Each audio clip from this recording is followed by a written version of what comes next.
Hello everyone and welcome to the channel. It is Flame once again from Team Legends and welcome back to yet another Union Arena deck discussion video. We are at the finale. We have reached the final deck of Hunter x Hunter. We've gone through the blue decks, the green decks, the purple decks, and half of the yellow decks. And so now we will go through the final yellow deck that was released in Hunter x Hunter Volume 2. As always, if you enjoy the video at any point, please leave a like and a comment down below and subscribe to the channel if you find yourself coming back and enjoying the content. And without further ado, I introduce to you Yellow Dodgeball.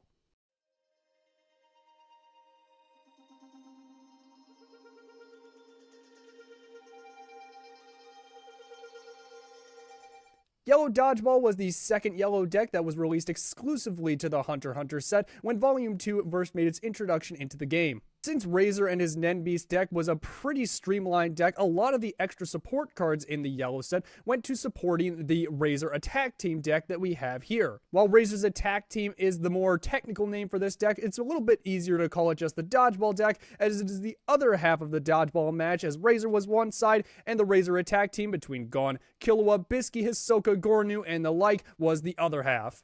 Since there were multiple cards of support that could pivot the strategy of the Razor Attack Team deck multiple different ways, it was really hard to nail down one concrete strategy to make up the Razor Attack Team or Dodgeball deck that we have here. The main strategy of this deck, of course, is to get all of the named characters on the field at the same time, specifically on your front line. The Raid Gon and the Raid Killua will work really well in tandem, but the Raid Gon also gets an extra boost if you happen to have a Hisoka that is lying on your front line as well. The main Hisoka, of course, wants to be the 6-drop Hisoka that was our rare battle winner card for the release of Hunter x Hunter Volume 2 and provides just a little bit of extra support for the deck. As always, we will break down the card-by-card analysis of each of the cards and the reasoning as to why they are in the deck and the ratios they are. And if you want to skip ahead at any point to a randomly generated 3-round tournament to see how well this deck will do, there are timestamps listed in the description where you'll be able to just jump right ahead if you know how this deck works. But with all that being said, let's go ahead and jump right into it. Kicking things off here, of course, are the all-important zeros of the deck, and these cards are a lot of cards that don't really need any description as to why they are in the decks at the ratios they are. Starting things off, of course, is 4 copies of the raid target for the deck, the zero-cost Gon. He is a zero-cost card, of course, so you want to have him in the deck as much as possible, on top of being a get trigger, and the fact that there aren't really many other Gons that you could substitute in as a raid target.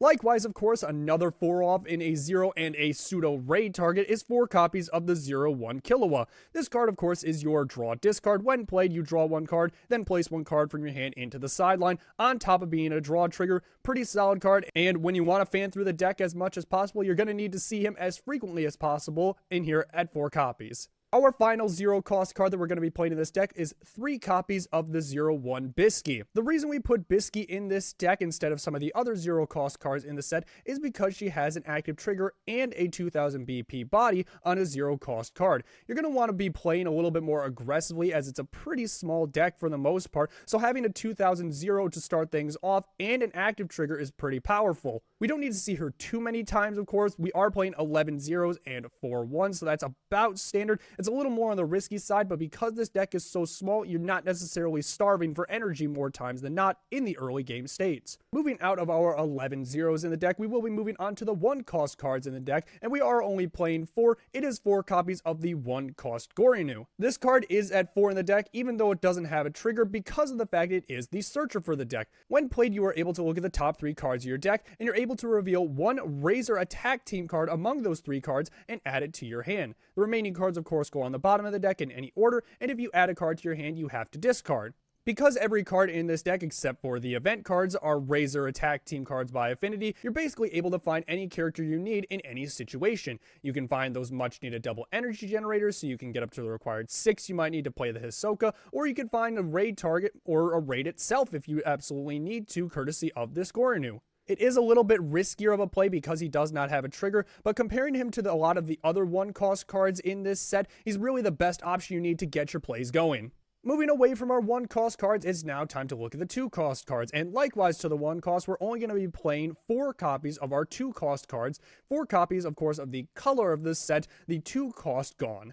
This Gone is sort of a lackluster color, and unless he was exactly the color, you probably wouldn't be playing him in the deck. His ability is a little bit lackluster when attacking. If Killua is on the same line as the Gone, he of course gets the ability of Impact until the end of the turn. Now, 3000 Impact is good in the early states, but unless you've got ways to boost him up to higher than 3000 BP, the later it gets in the game, the less useful he is other than being in life.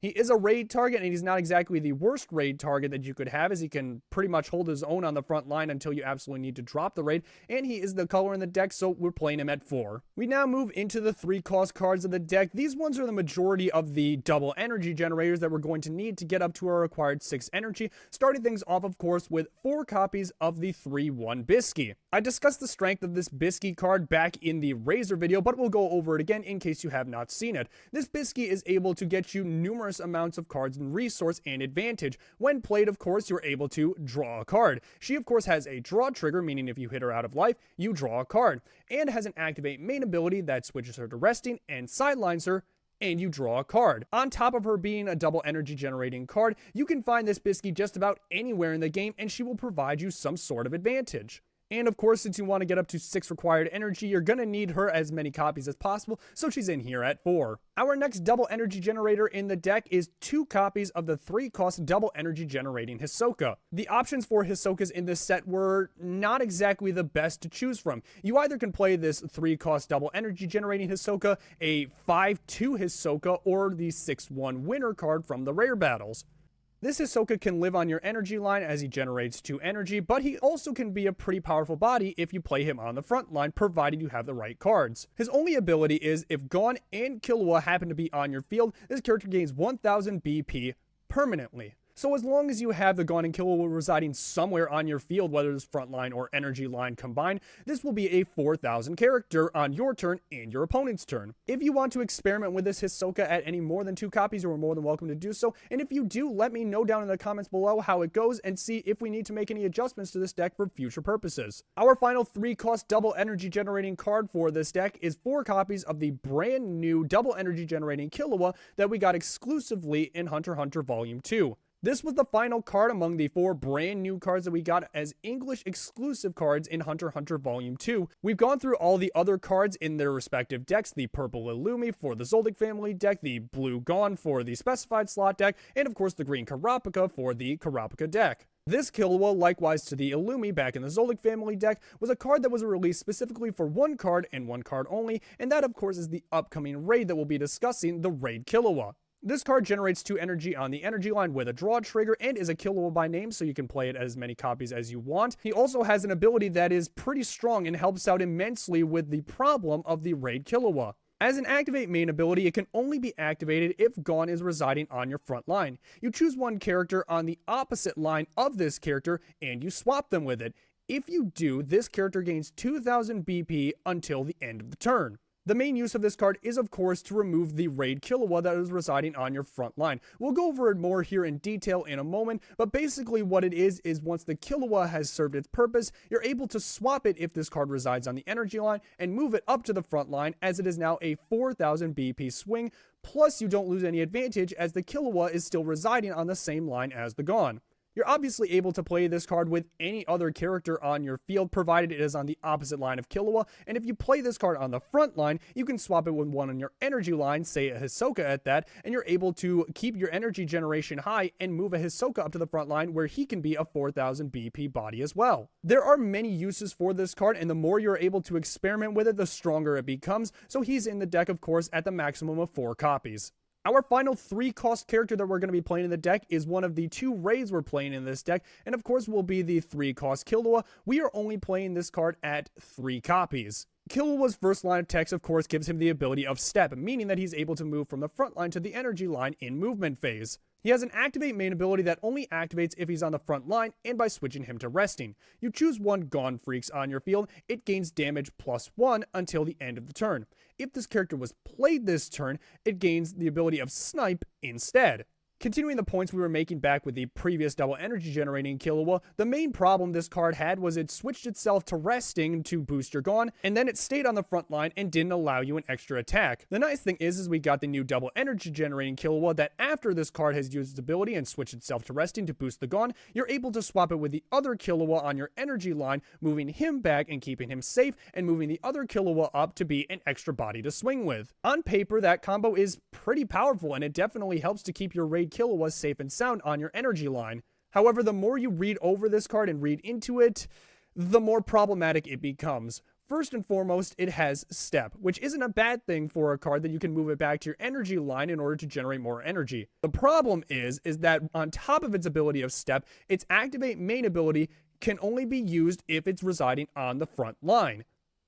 Now, why would you have an ability of a card that has step to move it back to the energy line if its ability can only be used on the front line? You're going to want to obviously utilize the step of this card to step it back at any point, but if its ability can only be used on the front line, it's not going to be really doing any movement during the movement phase. Unless you have exactly 2 of the double energy generating Killuas residing on your energy line, you can step the Killua back and move your other one to the front line, then swap it with that one, use its ability, then swap it with the second one, but that's way too many cards to try and utilize its stepping ability. The reason I'm only playing this card at 3 copies instead of the maximum of 4, which is really unheard of for really any raid in the game that you'd play at any less than 4, is because of his ability that is really just a support ability and doesn't really stand on his own. Yes, he is 3500 BP, which is pretty strong for a 3-cost raid, but he's really going to be used only to support the Gon, and if given the choice between the Gon and the Killua to sideline, your opponent's just going to take care of the problem card in the Gon instead of the card that supports him in the Killua. The problem I had was when I was playing at the maximum of 4 copies, was I found him more than I found the Gon, and if I don't have the Gon, there's really no point to playing the Killua as he doesn't really support anything. Obviously, the difference between playing 4 copies of a card in a deck versus 3 is not super substantial, and if you want to play 4 Killuas in your deck, you're more than welcome to do so. I've been experimenting with 3, trying to make room for other cards in the deck, and it didn't really burn me much, as I wasn't really starving to find Killua at any points in the game. Continuing with our raid conversations, we now move on to the 4-cost cards in the deck, 4 copies of the 4-cost Raid Gon. This card is pretty much going to be the main power of the deck. His main ability is, of course, when attacking, if Killua is on the same line as the Gon, this character gains 1000 BP and impact until the end of the turn. The nice thing is it checks that it is any Killua, so it is either the Raid Killua, you can even do it with a 0-cost Killua, or the new 3-cost double energy generating Killua, and you still get the same effect at a 5000 BP impact swing on your turn. He also provides a very unique form of defense on your opponent's turn. During your opponent's turn, if you happen to have Killua and Hisoka on the same line, this character gains 2000 BP. Now, even though it is never specified exactly where the Killua and Hisoka have to be, from position standpoint and knowing the rulings, the Gon, Killua, and Hisoka all have to be on the same line in order to give the 2000 BP boost. Now, I know it's a pretty challenging task, especially given the choices you have to keep on your line at the same time, but it overall can be pretty worth it if you do manage to get all 3 to stick. Even if you don't, being a 4000 BP blocker isn't the worst thing in the world for the Raid Gon. Now, as I mentioned before, this is without a doubt the strongest card in your deck, so it's no surprise that you're maxing out at the maximum of 4 copies. We now move on to our final character of the deck, 4 copies of the 6-cost Hisoka. Now, of all the cards and all the decks that I have gone through here in our deck discussion videos, this is the one that has given me the most problems. I can never decide if this card is going to be needed at the maximum of 4 copies, if I could play it at 3, at 2, or even not even play it at all. There are other options for Hisokas that you can play to get more power, and the 5/2 isn't bad in comparison, but the 6-cost card does something unique that really hasn't been seen at any point in the game. He is a 4500 BP character with an active trigger, so he is pretty strong if you are able to get him to stick on your front line or if you find him out of life. But his main ability happens to be when he resides on the front line. If he resides on the front line, all Gons, Killuas, and Hisokas on your field gain the ability that during your opponent's turn, they cannot be chosen by abilities on characters or event cards used by your opponent unless you pitch 1 extra card out of your hand as an additional cost. This Hisoka ability does not stack. The last line of text, of course, means that if you have multiple of these Hisokas on your front line, your opponent only still needs to pitch one card if they want to deal with the cards on the field. Now, I know we've had cards in the game in the past that have provided similar forms of protection, whether it's the Euphemia from the Lancelot deck, the Vanessa for the Red Asta deck, and the list goes on. However, there are multiple differences between those cards and this Hisoka.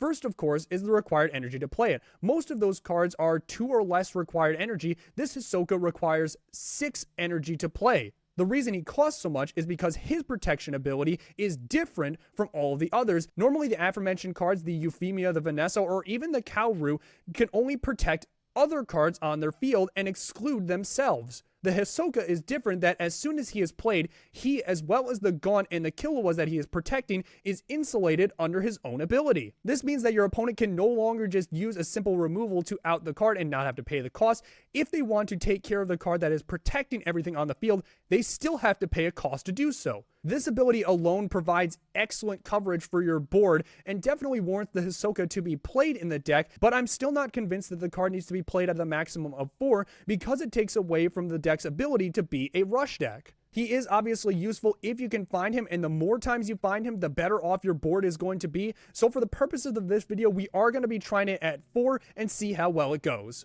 With the characters out of the way, we can go into the event cards for this deck. Starting things off is 2 copies of the 3-cost event card Merge.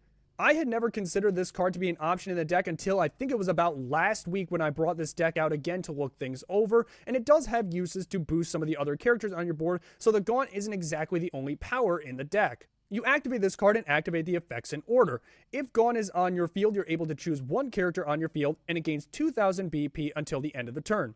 If Killua is on your field, you draw a card. And if Hisoka is on your field, you're able to choose one of your AP cards and switch it to active. You can use Merge on some of your weaker characters, like say the Color Gaunt, to change him from a 3000 BP impact to a now 5000 BP impact, provided you have Killua on the field at the same time, which you would if you're giving the character impact. It also does have an active trigger, which means it's good if you find it out of life. It is nice to find in the deck, but it's not exactly pivotal that if you find it, you win the game, and if you don't find it, you lose the game. So it really can be here at any copies that you want. I experimented with it at 2, and it honestly worked out pretty well for the points that we found it. The next event card that we really need to touch on here in the deck is, of course, the special of the deck. 4 copies of the 5-cost special, The Win Must Be Flawless, right? This card requires 5 energy to play, but it is the main removal for this deck, so you want to max it out at the maximum of 4 copies. You choose one character on your opponent's front line with 5000 or less BP and switch it to resting. If you have 3 or more Razor Attack Team Affinity cards on your field, you can sideline it instead. It reads pretty standard to any of your removal cards, however, the effect keeps going. If Hisoka is on your field, your opponent's When Blocking and Nullify Impact abilities cannot be used this turn. This special was designed specifically to counter exactly the Razor deck, as is apparent with the image on the card. At this point in the anime, Hisoka was essentially sealing the game of the dodgeball match by returning Razor's attack right back to him, and the special was really designed to mimic that fact. When Hisoka returned the attack back to Razor, he really couldn't do anything after that and ultimately lost the game. And as that translates over to the game, where Razor has both When Blocking and Nullify Impact abilities, those abilities cannot be used and essentially will seal the game if you happen to attack with your impact gone. It is a nice little bit of anime flavor that is added onto this card and definitely could have some uses in the late stages of the game. If you drop this card and your opponent has either a When Blocking or Nullify Impact, it can't be used and you're basically going to win the game from there. Overall, I really enjoy the design of this card, and obviously being 5 required energy to play it means that it has a pretty useful effect. And of course, our final event card in the deck is 4 copies of Bisky's Meal. Your AP Flipper, your final, it's in here at the maximum of 4 copies as well. So once again, here's a full breakdown of the card by card and the ratios that we are going to be playing in our 50 card deck in the randomly generated 3-round tournament. I'm excited to see how this deck will do. I'm hoping for the same kind of luck that we got in our Razor matchup, and only time will tell, so I'm not going to waste any more time. Let's get into the games. It is once again time to turn our attention back to the all-knowing wheel of Union Arena decks to see who will be the first round contender here in our 3-round randomly generated tournament. And it looks like we're going to be going to Attack on Titan, but this time it'll be the green deck from Attack on Titan, the green Zeke Yeager Beast Titan deck, with only the Volume 1 support, as we have yet to get Attack on Titan Volume 2, but we should be getting that here in the next couple of months. The Zeke Titan deck is definitely an interesting deck to start things off with here in the opening round. It showcases what a real power of a small deck can do against our yellow dodgeball deck. The Zeke Titan deck doesn't exactly have a ton of aggressive power behind it, but it can overwhelm the board very quickly with a bunch of smaller Titans on the board, and they, similar to the Kurotsuchi Corpse unit deck in Bleach, get their strength based on the ability of the Raid Zeke to drop onto the board. You start your turn by playing off a bunch of smaller Titans, which will reduce the required energy of the Zeke in hand by 1 for every pure Titan affinity you have on your field. And by the time you have your board established, you could drop a 7-cost raid for as simple as 4 or even 3 required energy. We're able to search off of the Gorinu, unfortunately losing the die roll and forced to go second here. Gives the opportunity for the Peering Titan to move up first. Rod Race will boost it by 3,000 and run into an active trigger, of course, right off the bat. So 2 pure Titans on the board already, so the Zeke in our opponent's hand is going to be reduced by 2. We get a Killua to draw a discard, pitching off our Gon, and they're going to play the Color Gon on the front line, which should be able to save us a little bit of damage here, as he's a 3,000 body. Going to play the small Titan on the energy line when plays draw a card, then play a Zeke on the energy line, then raid the Rod Race Titan, another card that you can incorporate into the Zeke Titan deck. Going to swing and will be able to deal just a simple damage 2, but I believe that was a bit of a misplay if I'm not mistaken. The Rod Race Titan is able to gain damage 2, but I'm pretty sure it has to be your opponent has to have an active character on their front line, and it is. Just double checking that. So a little bit of a misplay there, taking an unwanted damage 2, but we did hit a special which takes care of the Rod Race Titan. And so quickly in a hole here, down 3 life, we're able to use Killua's ability to give the Gon the ability of Snipe on top of his impact, which will take out, and we hit just a draw trigger on the second swing of our Gorinu, hitting a Zeke's Titan, and quickly getting back in control, dealing a quick 2 life back, and cleaning up the opponent's front line, nothing to complain about. Moving the Bearded Titan up, they play a copy of Zeke's Titan, which is a draw discard, pitches away a Marleyan Warrior Final, then plays Zeke, which when played is able to free play a Titan from the hand, set rested, then going to be able to raid the Zeke as his required energy is dropped by 4 in the hand because there are 4 pure-blooded Titans. Hitting a yellow color out of life will stun the Zeke, so we're only going to be taking the 1 damage off the Bearded Titan, which was a 35 or a 4,500 character with impact. We're going to play a copy of Bisky, which allows us to draw a card, now generating 6 energy. We're able to play the Hisoka the front line, sidelining the Bisky to make some room on the energy line by drawing another card off of her ability. We're going to play a copy of Merge, which, since we have the trio on the board, we get to give a character 2,000. We're going to give it to Gon. We're going to draw a card off the Killua, and Hisoka will restand an action point. And then able to play another Bisky to draw yet another card. So we've gotten a bunch of cards off this advantage, and we're going to use Killua's ability to give the Gon the ability of Snipe. And unfortunately, we're going to go after the Peering Titan instead of really should have sniped the Zeke there. But maybe it was because the Gorinu was going to be the only thing to get through. Either way, we are going to pass turn, but we have a fully established front line here, as the Gon was able to get impact. Playing Zeke on the energy line, restanding with Marleyan Warriors, then playing Zeke on the back row and using a special to out one of our characters. Opponent's forced to pitch another card to out the Killua, thanks to the protection of the Hisoka. Probably should have gone after the Hisoka first, as then you don't have to pitch any cards later on. But regardless, I'll be swinging in on the Bearded Titan, choosing not to block the first attack, but we'll be able to block out there as the Bearded Titan had 45 in impact, thanks to it being boosted by the Zeke and the other one on the energy line. We'll play a copy of Killua, allowing us to draw a discard, pitching away a Gorinu because we don't really need any more searches as we pretty much have all of our targets, and we're going to be able to raid another Killua from the energy line. Killua will use an effect to target the raid Gon, to give him the ability of Snipe on top of his 1,000 BP and impact. No, correction, we are going to be choosing the color instead. So the color will swing in with 3,000 impact, sniping one of the Titans and dealing damage, of course, hitting a special out of life. And the Hisoka's ability of protection only goes for our opponent's turn and with abilities on characters and event cards, thus triggers do not count. Our Gon has been taken care of here, and it's a pretty open board state for our opponent to deal some heavy damage. They're able to move the small Titan up to the front line and play a copy of the Bearded Titan on the energy line, then another special, taking out the Hisoka this time by pitching away an extra card. Zeke will boost the small Titan, and then the other Zeke will boost up to an impact, swinging in, hitting a draw trigger. Then the Bearded Titan will swing, will be forced to be blocking out here. And a really unfortunate situation here, having to get through 2 life on an established 3-character front line for our opponent. Having to take an AP draw here, generating 5 energy. We're going to play Kilowatt, trying to draw out of this mess, draw a discard, and pitching away a Gone. Going to activate Bisky's Meal, restand an action point, play Gone on the front line, then Bisky's Meal, restand an action point once again. Going to then raid the Gone. Unfortunately, when no Kilowatts on the front line, he's just going to be a 4,000 body. We're going to use Bisky to try and draw another card here, add in yet another one to our hand. And what choice do we have here to try and get out of this predicament? We have to end our opponent on this turn, otherwise it's just going to be a full back row push and we won't be able to have enough bodies to defend. Play another Bisky's Meal, then Kilowatt, then raiding the Kilowatt, using his ability to give the Gone the ability of Snipe, and then going to be swapping it with another Kilowatt, then Bisky to draw another card, trying to stack the top of the life for a final, swinging in and hitting Impact on the Snipe, and in a draw trigger. But with only 2 characters, our opponent will be able to just take an extra draw, move some cards up to the front line, and then raid another Rod Race Titan. He'll swing in, and that will do it for game 1. Well, a rocky first round start. Unfortunately, not exactly the best way to start things off, but this is a little bit more of a complicated deck, and hopefully we can get some of those problems ironed out here moving on into the second round. And it looks like it'll be a throwback from 2 of the earlier sets here, Hunter x Hunter Volume 2 and Code Geass. This time we'll be playing against the purple Gawain deck from Code Geass with just a few cards of support from Volume 2. The problem that the Gawain deck had when the release of Code Geass Volume 2 came out was it didn't really boost the current strategy of the Gawain, and instead tried to pivot the purple deck into a new form of strategy, similar to what we saw in Bleach Volume 2, and trying to focus on utilizing characters with a 2 AP cost. The problem is that the Gawain was a small enough deck beforehand that trying to fit into the deck cards that require 2 action to play just never fit in the strategy of the deck, and thus we don't really see a ton of new cards out of Volume 2 for the support of the deck.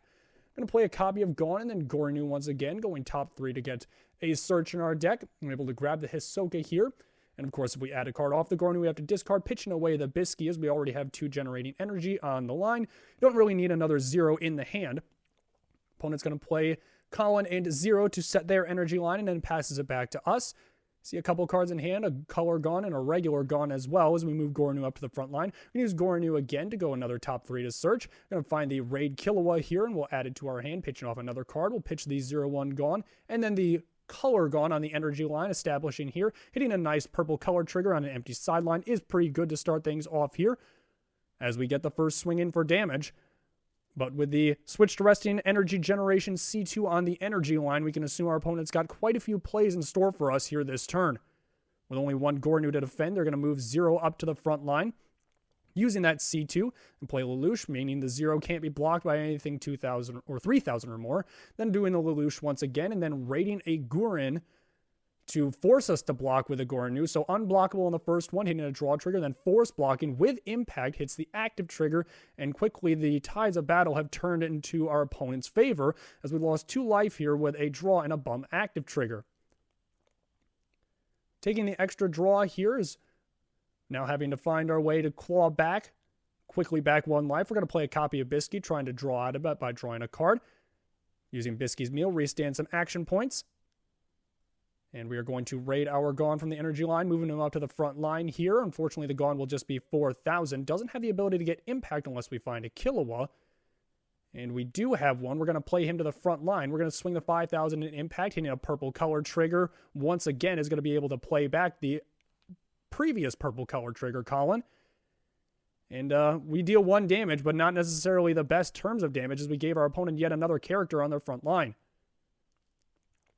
Colin, of course, will be 3,000 BP because it has a Lelouch on the same field. Playing the Lelouch to drop Gone by 1,000, then raiding the Gawain to drop everything on the front line by another 1,000. The Gawain won't be able to be blocked by anything on our front line because it is a 2,000 Gone and a 1,000 Kilowatt. The Gawain will swing first, unblockable, hits a draw trigger Kilowatt once again. The 3,000 Colin will swing next, hits a yellow colored trigger, which will stun the Gurren. And the 0 won't be able to get through because our Gone still has 2,000 BP.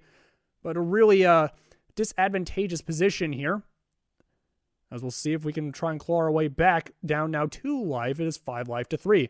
Going to play our first copy of Hisoka on the energy line, now generating 5 energy after moving the Gone up to the front line. That kill will remaining on the front line will use his effect to swap itself with the Gornu, so we are now generating 6 energy, and we're allowed to play the Hisoka to our front line to provide blanket protection for both of our Gones. Use Bisky's Meal. Going to play a copy of Killua on the energy line. It's going to swap itself with the Gorinu just so we can raid the Killua on the front line. And during the turn he's played, we can either give the Gon the ability of damage 2, or we can give him the ability of snipe. We are going to be choosing snipe, and we are going to give it to the small Gon once again. He'll use his ability of snipe, sniping the Colin, hitting a draw trigger out of life. Then Gon will be able to swing it with impact, and a third purple color trigger out of life should be able to reset the Colin once again, and it will, as another raid target for yet another Gurren. We are able to establish our front line, and our board is fully isolated thanks to the 4500 Hisoka. A lot of the attacks of force blocking are no longer going to be an issue, as the Hisoka is 4500, and the Gon is going to be a 6000 blocker since we have both Killua and Gon on the same line. Opponent's going to play a copy of Colin on the energy line, now generating 6 energy. We can likely assume that a Gurren or another Gawain is going to be dropping, and it will be another Gurren, which we are forced to block at this turn. The Gawain will swing first, will be blocked by Hisoka. The force block Gurren will be blocked by the Gon, as he is 6000 BP. A 4000 Gurren will swing in, and we're going to be taking the damage. We'll be hitting another raid Killua and add it to our hand, and choosing not to raid it, obviously. We do have the target on the energy line, but what good would it be, as we already have one existing on our front line? Pretty comfortable position. We're able to take an extra draw here, as we have the overwhelming advantage on our board. Using Bisky's ability, switching to resting so she can draw a card and freeing up a little bit of room on our energy line. We are generating 5 energy here, but we already have 1 Hisoka established, so we really don't need any more than that. Play Bisky and use our ability to draw a card. And then we are going to use the special to take care of the Gawain. Killua will use his ability to give the Gon the ability of damage 2 this turn by switching himself to resting, and then the one on the energy line will swap it, so it'll now be a 4000 body. So it is going to be a 5000 impact damage 2, 4000, 3000 impact, and 4500. The damage 2 will swing in first, will be blocked by the Gurren, which will hit a C2, which is a draw trigger. 4000 Killua will be blocked by 0, 3000 impact blocked, and then the 45 Hisoka will hit a non-trigger. And just like that, we swung the tide of battle back in our favor with the overwhelming presence and 2 impact looming on our opponent's next turn. Moving a copy of Lelouch up, they're going to play a copy of Colin, resetting the energy line, and an AP flipper. Playing 0, then AP flip again, and it'll be a raid Gurren from the structure deck, which will be able to take care of the Gon after pitching another card. And now it is double impact Gurren. And we'll see if we can survive. It is 4500. The Lelouch will swing, and if we block with a Killua, the Gon will no longer be a 6000 blocker with 2 impact coming through. But if we do block, it is still 2 impact. The tough decision, we would choose to block with a Gon. It'll be an impact swings in, and a very fortunate special will take out the last impact, and this should wrap up the game then, as the Gon has the ability of impact with Killua existing on the same line. And it should just be moving a couple things up, playing a couple cards to try and get a few more cards of advantage. We're going to raid another Killua, given the ability of snipe, and then special out the Gurren, swinging in, and that's game 2. Well, we are 1-1 moving into the third and final round of our randomly generated 3-round tournament. I'm really excited to see who it's going to be that will take us on in round 3, but probably not the deck that I was hoping for. And actually, this is the deck that I really did not want to face off against. It is the purple Todo deck from Jujutsu Kaisen, the deck that has started to see a lot more traction lately thanks to its most recent success in the regional in Pomona, California, where Todo got its first place showing in the new regional season. Todo has always been a deck that has come in and out with the ways of the meta. It is very strong and does what it does best, but it really focuses more on the matchups it's going against. If it is playing against a deck, or specifically a meta, that is heavily reliant on the energy line, it can typically do pretty well, as it rips apart the energy line upon inflicting damage to and impact, which is something we've seen a lot with the Shadow Army deck recently that's been seeing a lot of its success. The problem is that since it's facing off against our deck here and we're trying to get up to 6 required energy, a lot of our double energy generators are really in danger here of just getting pulled up to the front line when the raid Todo hits the board. Unfortunately, going first and having to take an AP draw is definitely not what we wanted to see, as this deck can get going pretty quickly in both decks, as the Utahime is going to be moved up. Playing Gakaganji, and then a double energy generating Mechamaru hits the yellow color out of life, which will stun the Utahime. And this is an opportunity now for us to take advantage of the opportunity to swing in and deal some extra damage. Killua will draw a discard, pitching away a Gon, then a double energy generating Killua. And unfortunately, we're only going to play a Gon on the front line and not going to be able to take use of the color trigger, as we have to play our character resting. Another copy of Utahime, which will go with the top 3, looking for a Kyoto Affinity, deciding not to grab any here, generating 5 energy. Our opponent most likely will be able to drop a Raid Toto here, and there he is. He's going to be able to swap our double energy generator on the back row with our gun, then play the color Toto on the front line, swinging in first with a damage 2 of the Toto. It is early enough, so a damage 2 isn't the worst thing in the world, and we do hit it, hitting a raid and a final, as we are able to raid the gun now, protecting us from the Utahime. So already down 3 life here, an opponent with the imposing Toto here, forcing our back row card up to the front row. But the nice thing is that the Killua is able to step itself back to the energy line if need be, so we can get back up to 4 required energy. We're going to use his ability and swap itself with a Killua, keeping the Killua on the front line for our raid Gon purposes. We're going to play a copy of Gon on the energy line. Then going to use the special to take care of the Toto as we're generating 5 energy, then raiding yet another Gon. Both Gons will have 5,000 in impact since Killua was on the same line, so we're able to chip away at a little bit of life here, hitting a get trigger and then a draw trigger off of the Goodwill event.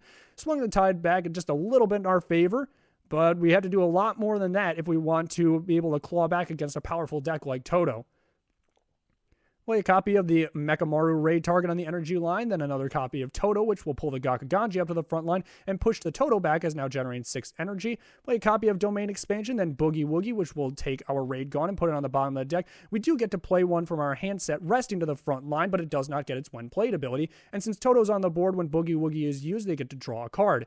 Then going to raid a copy of Mechamaru, which is able to sideline anything with 3,000 or less BP. They're going to take care of the Killua, and the Mechamaru, since there is enough Kyoto affinities on the field, will have the ability of impact, so he swings in first, hitting a raid Gon out of life, but no target.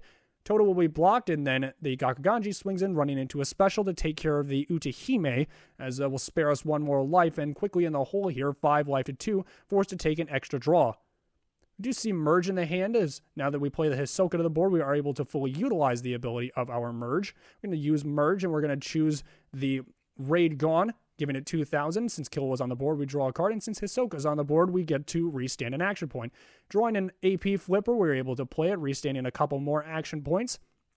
We are generating 6 energy, so if we find the Hisoka, we can play him. We instead are forced to play the Bisky to the front line to draw us an extra card. And our final AP will be used for the Killua, which will switch it to resting, giving the Gon the ability of Snipe on top of his impact. And then we'll swap the Killua with the other one, so we'll have a 4,000 body.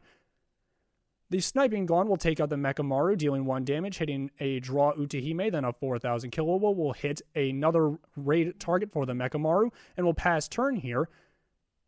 Pretty solid position here, and a good turn to get us back within this game, but opponent's not going to be slowing down here, generating 6 energy. Another Domain Expansion after Miwa draws him a card. Another Boogie Woogie to put the Gon on the bottom of the deck. And unfortunately, we don't have one to free play from our hand this turn. Another Raid Mechamaru, which will take out the Killua. And with an Impact Imposing, going to use Toto's ability to give him damage 2 as well. And this should seal the game. Damage 2 swings in first. It'll be blocked. Then the Utahime next to hit a draw trigger. Gakuganji, and that's game 3.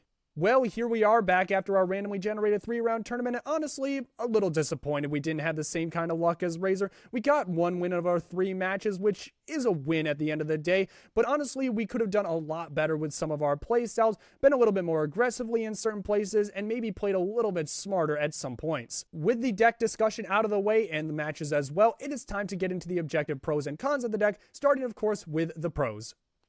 First, the power of the deck comes in small packages. Both the Raid Gon and the Raid Killua are 4 or less required energy to play, meaning that you can get the game going pretty quickly. Instead of just rushing with small characters, you can drop your raids pretty early and get impact, damage to, and even snipe if you play your cards right.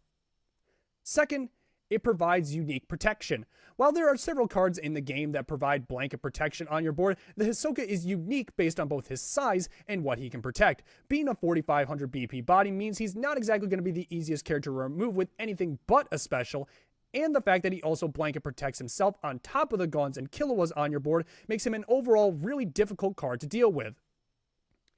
Third, its removal provides a bonus when used. Whether you consider removal as just the special card in this deck, or if you want to include the ability to give Gon Snipe, either one gets you something a little bit extra. The Gon getting Snipe also means that he'll have impact and deals your opponent a damage on top of removing a character.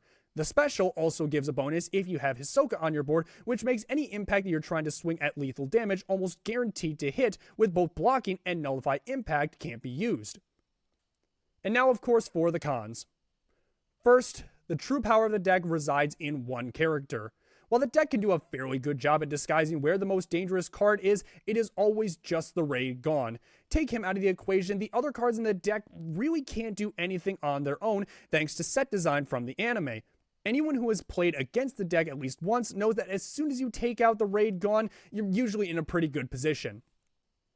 Second, it's a deck that has two conflicting strategies. You want to get the deck going pretty quickly with your small raids in the deck, but you also want to invest enough of your required energy to get up to the 6 cost Hisoka so your board gets insulated, and those two strategies just don't really work well together. You need both of them to go right to make the most out of your deck, but it's never really easy to do unless you're playing against a slower deck. The deck got slightly better with the brand new double energy generating Killua, but it's not really enough to push the deck to that next level.